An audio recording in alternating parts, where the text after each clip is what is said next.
Hey,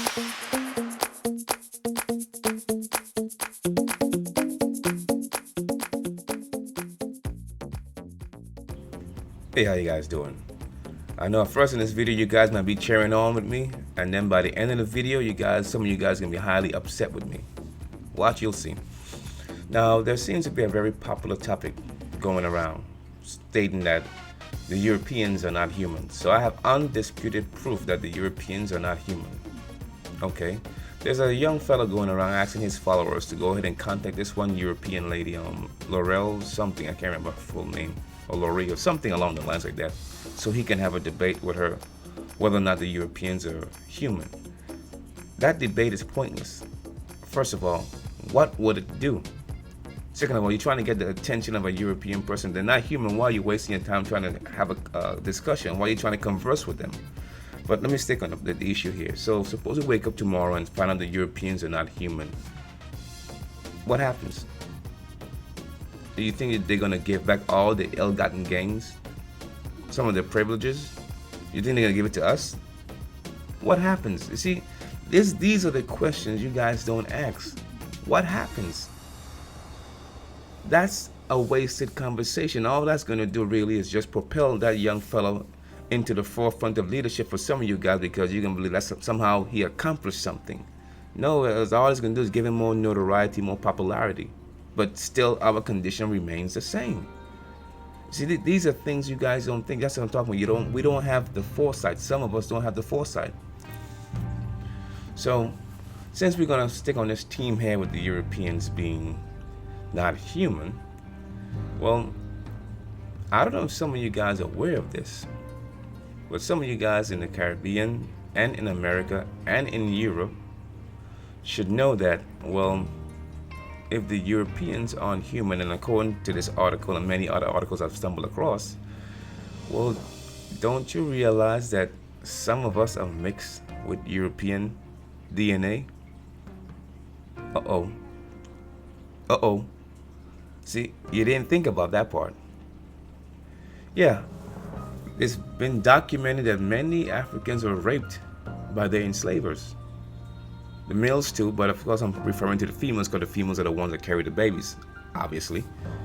So that's what you can see. You can see it in some of us who are more fair-skinned. You know, you can see the little signs of it, the little freckles and stuff. Because freckles are generally something you see in Europeans. I mean, granted, I know Africans can have it too when we light skin, but you can see the mixture. You know, some of us coming out with red hair and stuff. You can see it. You know, and so I just asked a question. If that means that, according to that study and some of you guys' ideology, that they're not human, do you guys ever think for a second and say, wait a minute, but some of us are mixed with their DNA? I mean, you should ask some of your grandparents and your great-grandparents and just go down your family history and your tree, your family tree, and you will see, well, wait a minute, man. You know what? That idea is kind of stupid to be stating such things as they're not human and so forth, because at the end of the day, a lot of us are mixed in. I'm just saying, I know that's not what you really want to hear, and I know it's going to really get under your skin, but I'm just saying we don't really understand, and we don't look long enough at things, and we damn sure don't analyze things. I know what we're doing. Right now we're in this process of feeling good, so that's a feel good type of history. Okay, but what do we do after we feel good? What do we do? Because knowing the Europeans are not human, what does that do? I'm keep going back to the same point. What does it do after you felt good for a second, and then you start really thinking about it, that, you know what, I might have European DNAs. I mean, you might be partially not human as well. Then what? Then what do you have? As I already stated before in the video, what do you think they're going to do? They're going to give back some of the ill-gotten gains? They're going to give you back the money? Here you go, man. We did not realize we were not human. So we apologize to the whole world. We're going to give you back everything we have stolen and put you guys back in your rightful place. We apologize. You think that's what's going to happen? And you think they're going to have a big old news conference and everything that's going to change? Are you serious? I mean, you guys got to stop and think and stop being caught up in all this nonsense. A lot of these people are leading you guys down a road that has no end, just leading you and leading you and leading you. I mean, at least if they're leading you down a dead end road, you know you can turn around. But someone that's leading you down a road just keeps going and keeps going, and you're like, wait a minute. At some point, you gotta ask yourself, where is this road gonna take me? Where are these supposedly leaders taking you?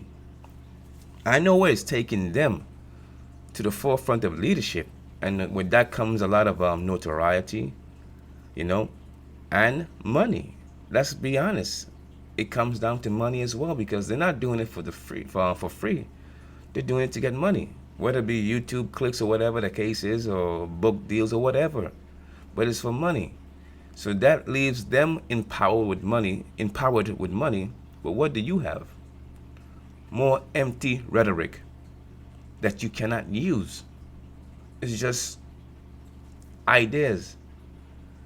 And like I said before, at the end of the day, what are you left with when you find out they're not human? They might be reptilian, or they might be Neanderthal, or it might be aliens, or as some of you might say, the devils. And that's another topic I'm going to cut in on real quick.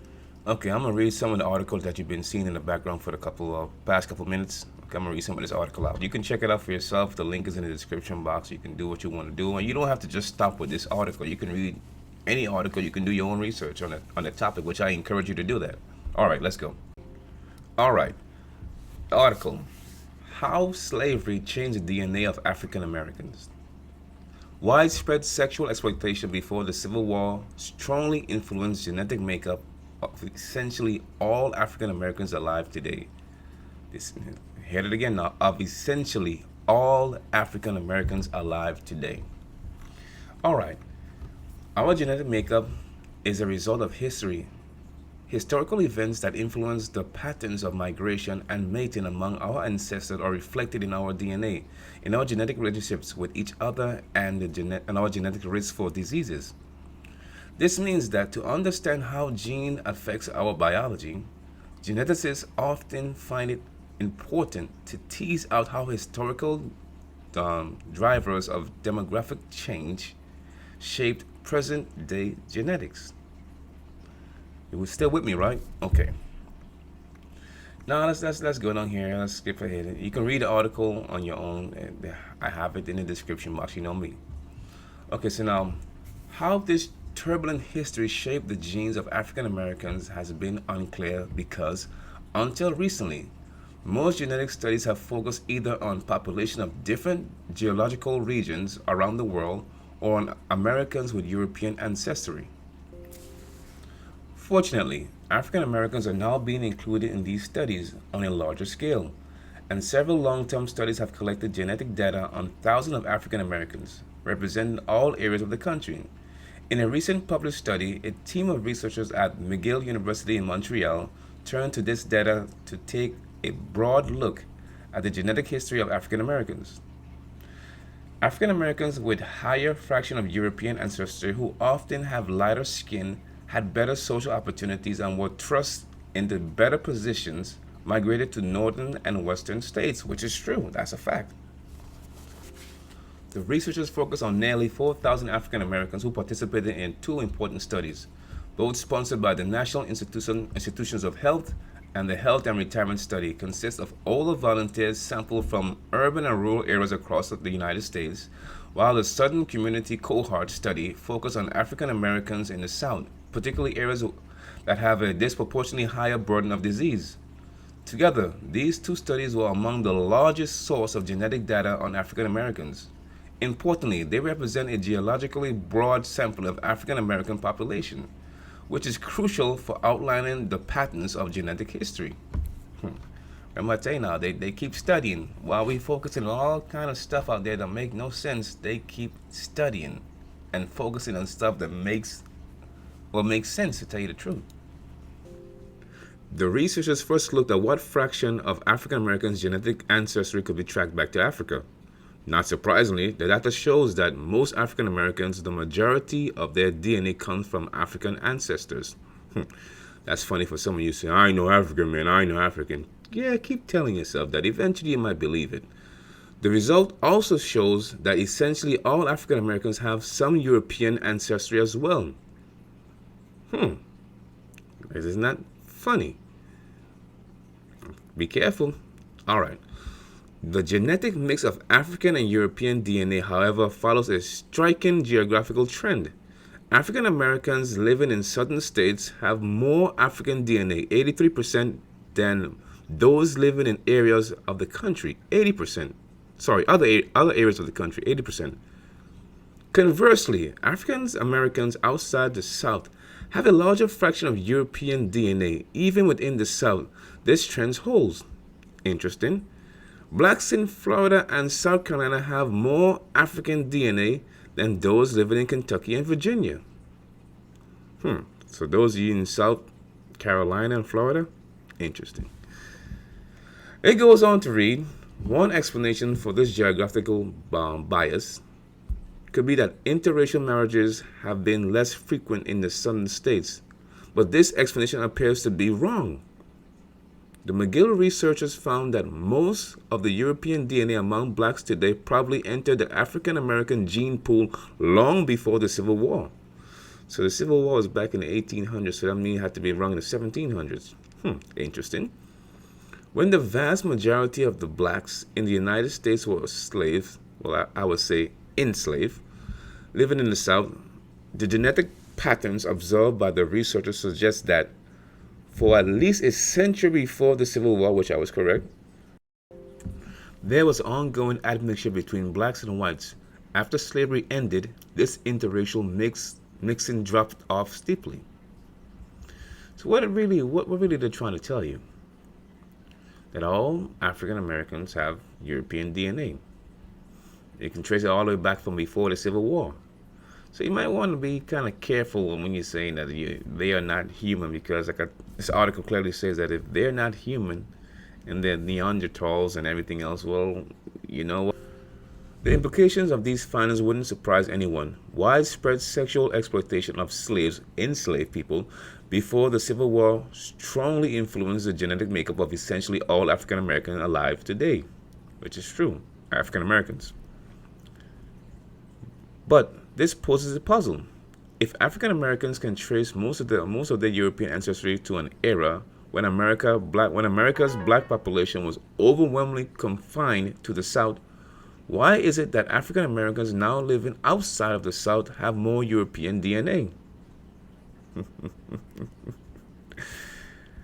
Man, you guys better start reading and researching, man. I'm telling you guys, it's focus and stuff that you really want to go down that rabbit hole y'all want to go down. Sure, go down the rabbit hole, but look at it in its totality, not just from a point that makes you feel good about yourself. Okay, the researchers proposed an interesting answer. They argued that the great migration of African Americans out of the South was genetically based. African Americans with a higher fraction of European ancestry, who often had lighter skin, had better social opportunities, and were thus in better positions to migrate to the northern and western states. That's true. A lot of African Americans who got the mixture, they got the lighter skin. I mean, it is what it is. Though it would take further evidence to show this definitively, the McGill researchers' studies imply that even after the end of slavery, discrimination that varied with shades of skin color continued to influence the genetic history of African Americans, which is true, even to this day. So again, you gotta really pay attention to what you guys saying, because anyone who does any type of research, like I said, this is not even any deep research. I can go much deeper if I chose to, but I'm just giving you just a light skim off the top. Please do your own research, man. Stop allowing people to keep saying lead you by the nose to where they want you to go. Again, that information, if the European is human or not, that's irrelevant. Like I said before, what would happen? You think they're going to give back all the ill-gotten gains? They're going to change the system because of you? Oh, you think they're going to say, oh, no, hold on, we got to have a press conference. We just figured out, thanks to these young guys and young girls out here, that we are not human. And we got an apology to everyone, and we're going to give everything back that we have stolen. We do apologize. We are so sorry. We had no clue we weren't human. We really, really, really want to apologize, and we will now take our rightful place at the bottom of the social economic ladder.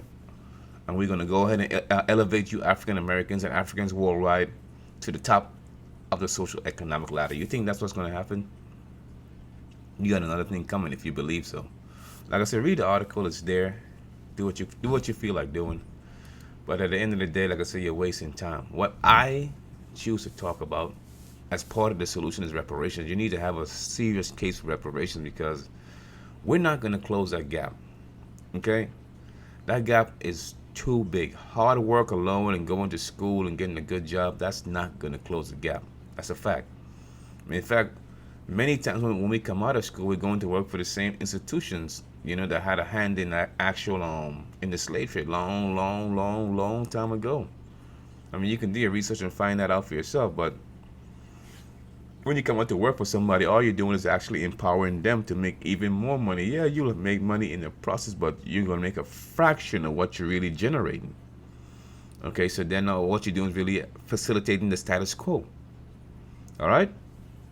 So focus on what we can potentially change. Like I said, we got to build a case for reparations. That's one of the options. That's one of the solutions. Will we see it? Maybe, maybe not. But if you don't prepare for it now, and if you actually do happen to get it, what would you do with the money or whatever they give you? Some of you guys will squander it. They give us land, some of you probably going to sell it for the money. I mean, I'm just being honest. Instead of developing the land, cultivating the land, some of you just going to sell, nah, man, I ain't got time for this land, man. I want the dollars, man. I want to get me a nice car and a nice house. Because that's what we do when we have money. First thing we do is we got to show off, right? We got to show somebody we're doing all right, so I'm going to buy a nice car. But if all of us have money, then all of us have nice cars, then what's the point? I don't know. I mean, we don't think. But again, look at this graph here. Now, I want to show when I keep saying that, and many others say that we are the bottom of the social economic ladder, that's what we're referring to. Look at the graph carefully. It says now the Europeans up here with 100,000. The Africans down here with 10,000. You seen that?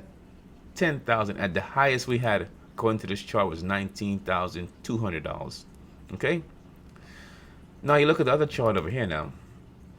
One right next to it, where you had the Europeans and you have the Hispanics. I don't really know what a Hispanic is. I guess you mean Latin Americans or Mexican Americans. Let's say Mexican Americans. Now their lowest was $10,000.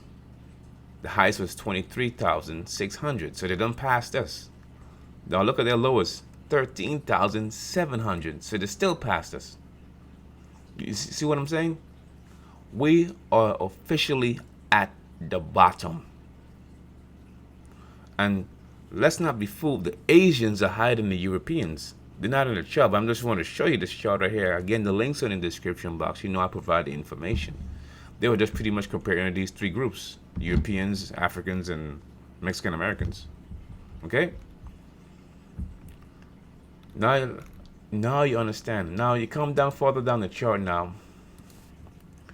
Now the goldish color one, that's 2013. Look at the Europeans 2013. So you have 141,900. But then in 2010, so if you look at from 2007, you can see the drop. It went up from 192,000, 138,000, then but look in 2013, they brought it right back up to 141,000. Now you look at African Americans. We were at 19,200 in 2007. Then we dropped down to 16,000. Then we dropped down to 11,000 in 2013. But then you look at the Mexican Americans. They were at 23,000. Then they went down to 16,000. Now, well, of course, this is 2013. I don't know what it's at now. But now they're down to 13,700. Y'all keep playing games. All right? Keep playing games. You believe it's a joke. You don't want to take anything serious. People out here making progress while we sitting down and waiting and chucking and jiving and think everything is a damn joke. Everything is a game. And anybody that points out our true condition, you can't stand it. I know the truth hurts, but at some point, If someone tell you have a life-threatening disease, you gotta take it seriously. At some point, I'm assuming if you have high blood pressure, you're gonna take it seriously. You're not gonna continue to eat salty foods, right? At some point, you have to take it serious. Else you're just fooling yourself. So if you want to continue to fool yourself and live in some type of alternate reality, go right ahead. But reality is going to hit you one day. Something's going to happen in your life. I don't know what it is. I don't know when it will happen. But I can assure you, one day reality is going to hit you hard. And say, I have been wasting time. I need to get to work. And for some of you, it might be too late to get to work because your time might already pass you by. You might be sick with some kind of disease. I hope not. But the reality is, we don't produce our own food. We don't produce our own water.